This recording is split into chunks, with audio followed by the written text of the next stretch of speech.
Tous, je m'appelle Ahmad Youssef, un citoyen syrien. Je voudrais vous parler aujourd'hui de la révolution en Syrie.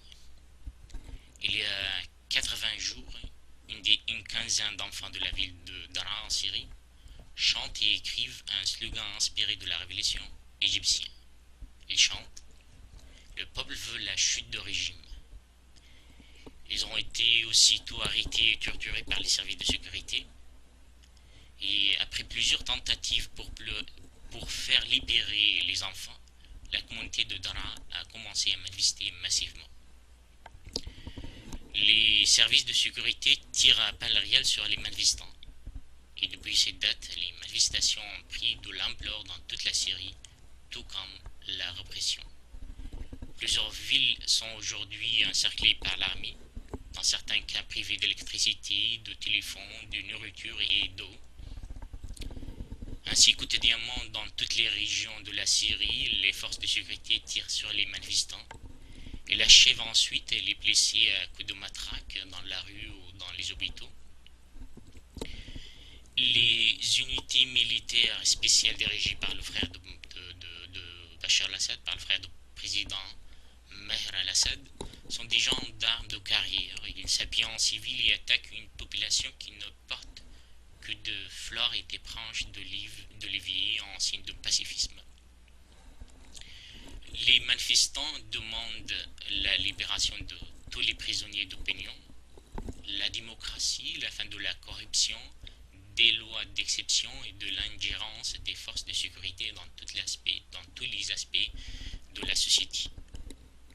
Les gens qui se révoltent en Syrie sont des jeunes hommes pacifiques, sans appartenance politique, des intellectuels, des militants pour les droits de l'homme.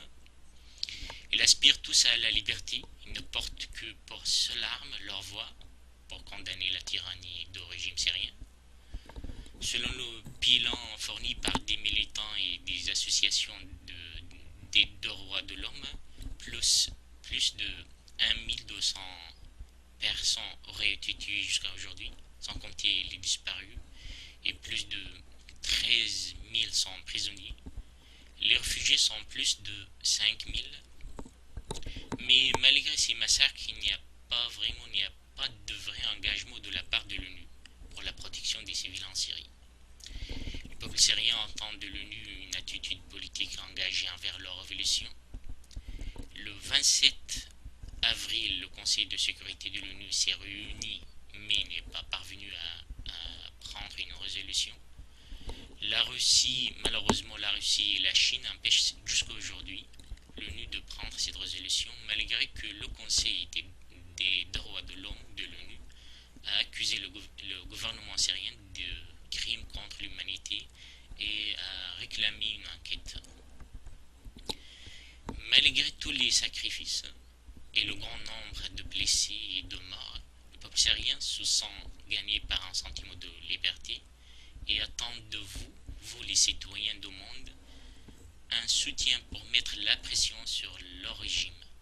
Ce régime est nommé et présidé par un dictateur qui n'est jamais élu.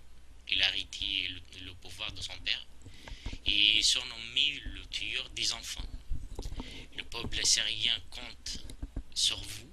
Il vous dit: nous vivons dans un même monde, la terre, nous partageons les mêmes valeurs, la liberté et l'égalité. Ne restez pas donc silencieux. Ne laissez pas le peuple syrien seul.